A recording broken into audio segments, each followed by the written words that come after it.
Hello, my federal phoenixes.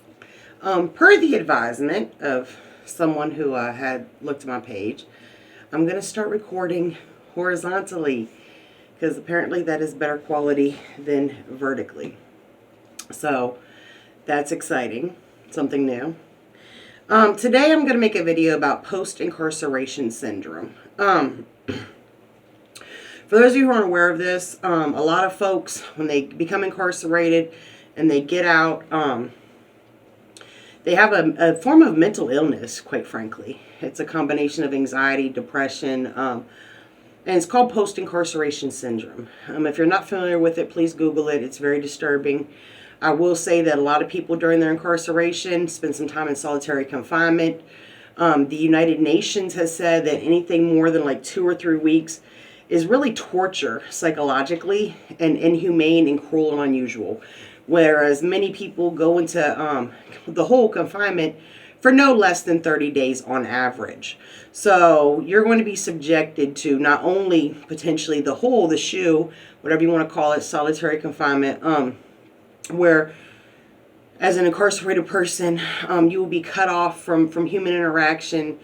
You will not be able to really distract or entertain yourself. And, a lot of people experience hallucinations during that time. Many people self-harm or at least report thoughts of self-harm. It's very scary, but you have to be prepared for this the best you can. Additionally, you're going from your life where you have these what I call quiet moments. When you're trying to sleep at night.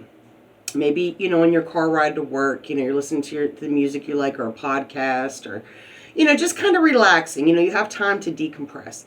And while you're incarcerated, you will not be given time to decompress for the most part. It will be nonstop, just sensory overload. You'll be overstimulated. There will be a lot of anxiety, particularly when you first get there, the first 3 to 6 months. Some confusion, maybe some fear. And some very, depressive circumstances. I mean, aside from the fact that you're locked up, what's going on with your people in the free world? Do you even know what's going on with them? When bad things happen, just like good things, which good are going to be far and few between, they're much more exasperated in your world because of the fact that you are incarcerated and I don't know why I keep getting hiccups, excuse me, and you're so out of touch with the outside world and those you love. So I'm looking at my notes. Y'all know me, I got notes. You're going to, one of the things that's that causes the 3 main components that really contribute to post-incarceration syndrome is the anxiety of going to prison, the anxiety of being new. Once you get there, the anxiety of, oh my gosh, I have this conflict with this person for whatever, ridiculous reason. How is this going to resolve? Is it going to resolve? Also, there is a lack of choice. You're overly bombarded with routine, and this is a control tactic. It's a psychological trick. You keep people locked into a routine. Over a period of time, it's like muscle memory. You just do the same thing. And an important thing to note with this routine, the routine issue you would deal with while institutionalized, while incarcerated, is another YouTuber had mentioned. I thought it was really profound. That the average person in the free world makes about 1,400 decisions a day. What am I going to eat for breakfast? Cereal, eggs. What kind of cereal and eggs am I going to have? What am I going to have with that? Do I want to eat it now or after I have my coffee? Do I want to check my emails while I eat or after? You have literally about 1,400 decisions a day on average. The average incarcerated person in America has 100 choices per day. So you're going from 1,400 to 100. So not only is this initially going to be very overwhelming as you become incarcerated, but once you get in the routine of this and you go from that situation where you're coming out of incarceration, high anxiety, high stress, just very high strung, nervous, you're used to constant overstimulation to a breaking point. But then you're also going to be overwhelmed with, oh my God, you have so many choices that you haven't had for months or years. And it's really just a sensory overload issue. So now that we know what post-incarceration syndrome is and where it comes from, let's talk about how to deal with it while you're incarcerated and when you come home. While you're incarcerated, these are my tips to help you minimize the post-incarceration syndrome you're going to come home with, because the vast majority Nearly all inmates are going to have some level of post-incarceration syndrome. But let's see what we can do to buffer the impact of this onto you. My first recommendation is to have goals and mantras. Now, when you're incarcerated, at least in the feds, your caseworker, your counselor will kind of make goals for you sometimes. Finish this program, do this programming, don't go to the hole for, however long. You need to make goals for yourself. Maybe your goals involve a reading list. If you start reading, I want you to, every few chapters you read, kind of take mental notes on the development of the characters, the development of the storyline, maybe some things you would have liked a little better, some things you didn't particularly like. And you're not doing these things because any author out there cares what your opinion is. You're doing these things because it's keeping your brain active and it's getting you thinking outside the box, outside the monotony of the routine.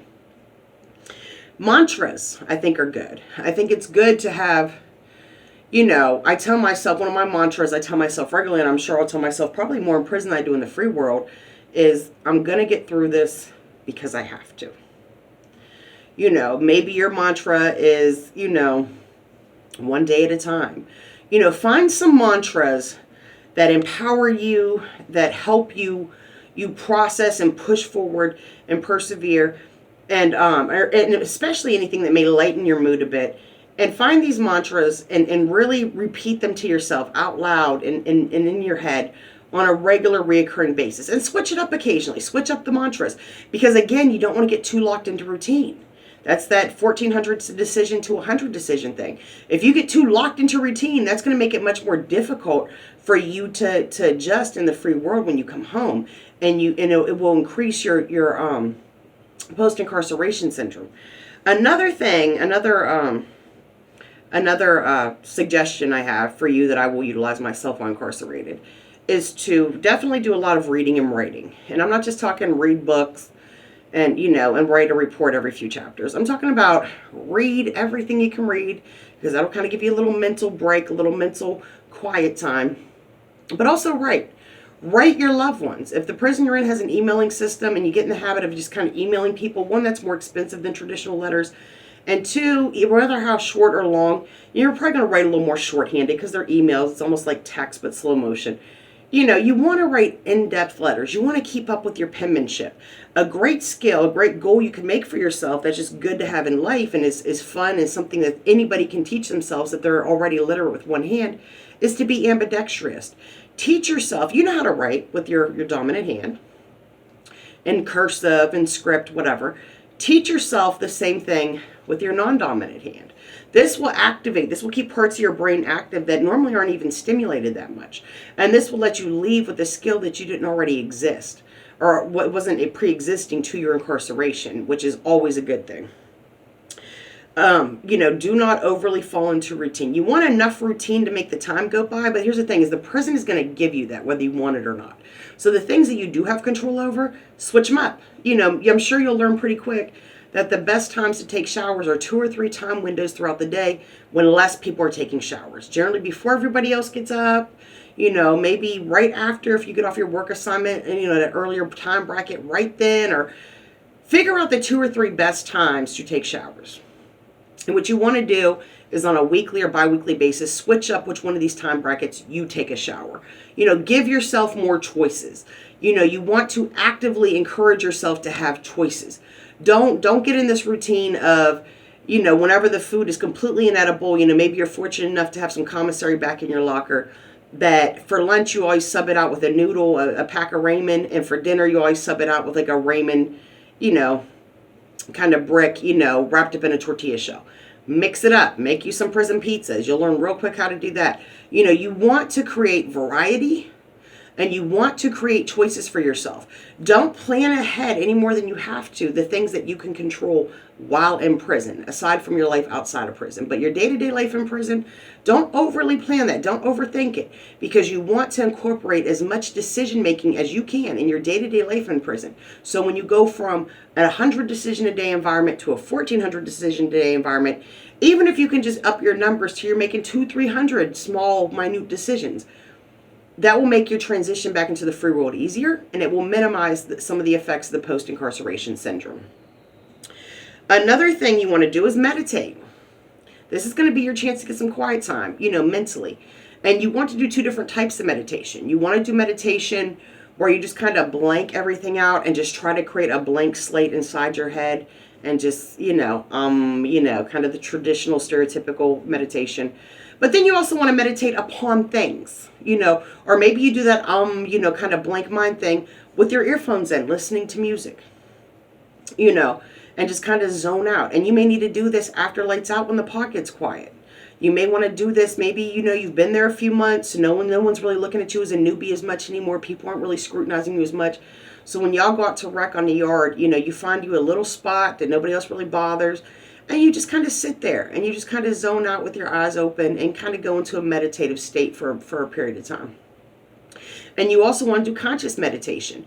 You want to meditate, pick a topic or a thing in your life and meditate about it.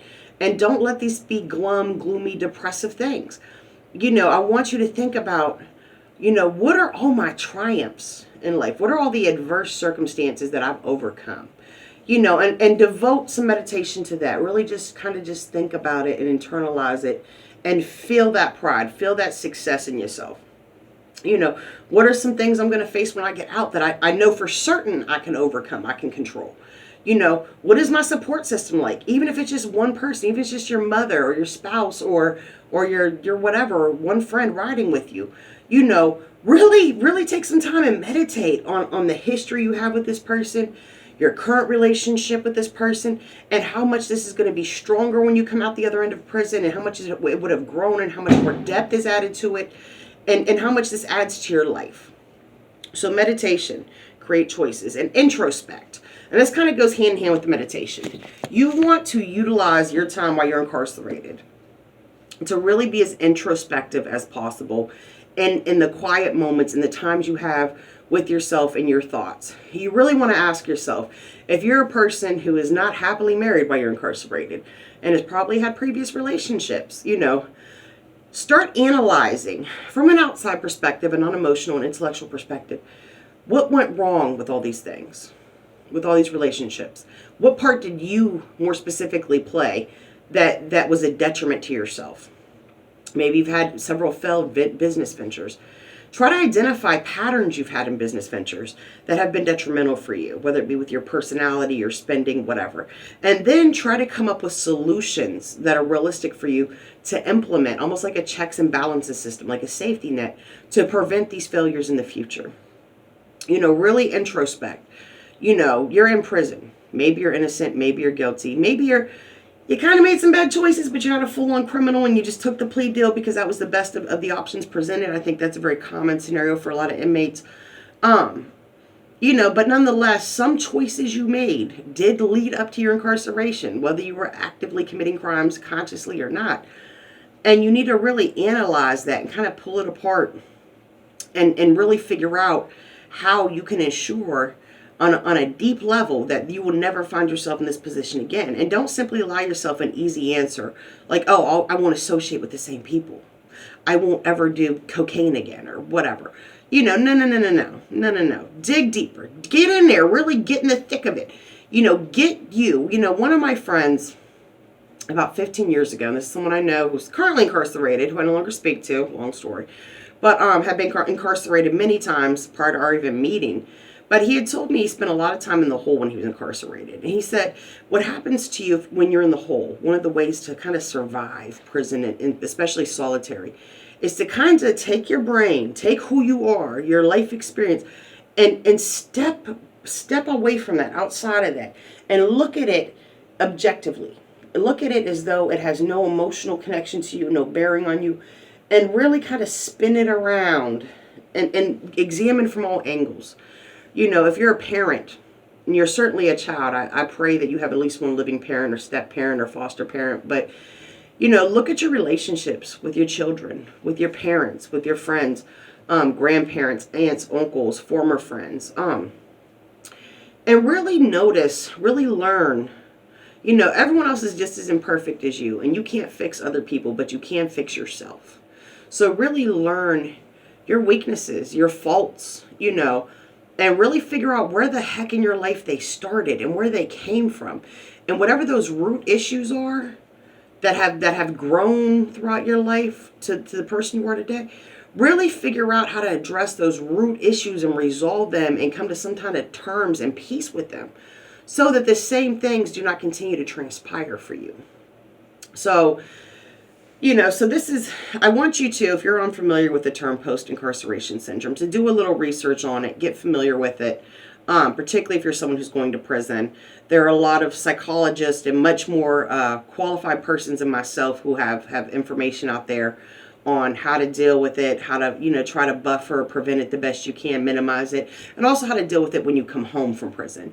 And when you come home, I strongly suggest you get into therapy. You may not feel like you need it. You may feel like, it's kind of goofy. Just go, be honest, be open. You need a third party who has no desire to lock you the heck up or punish you, and doesn't really have the ability to do any of those things. Legally, they're stopped from doing those things. You need a third neutral party to really help you process as you re-enter society, to help you with your priorities and your decision making, to help you ensure that your perspective is healthy and is productive and is really in your best interest.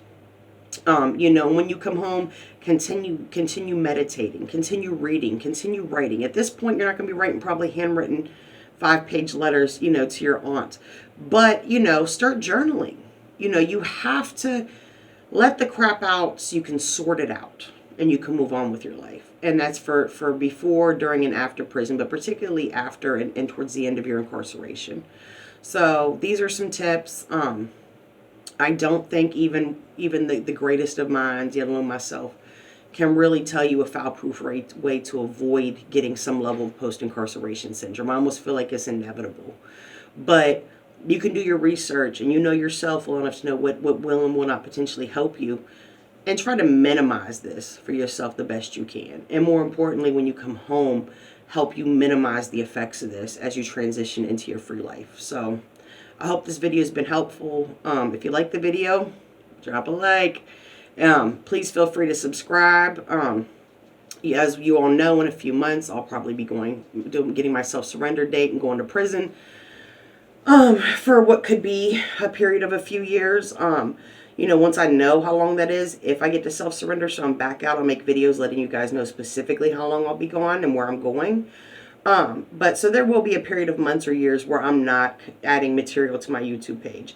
And if you hit the notification bell, when I come back out, with a whole new variety of experiences and perspectives, and probably a little changed outlook, just from the experience I've had, you'll get to see that. You'll get to see that evolution. You'll get to see that metamorphosis, good and bad, whatever may come of it. And, and I really look forward to you and I both together looking at videos like this one versus videos, when I come home and things grow and evolve, a year, 2, 3, 4 years from now, and really seeing the growth and development that I know I personally have witnessed through so many other YouTubers' journeys. So thank you so much for watching this video.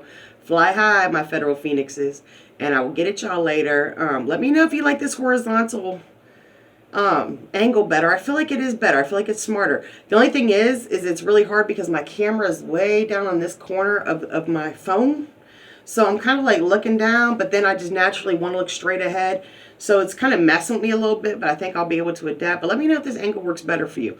And anyone, who has any questions or comments, maybe you've been incarcerated, maybe you've dealt with a loved one coming home and seeing the results of post-incarceration play out for them. I would love to hear about it. Put it in the comments. Maybe together as a community, we can help one another get through this. So my journey, yours, and the journeys of our loved ones. So fly high, phoenixes, through the fire we go.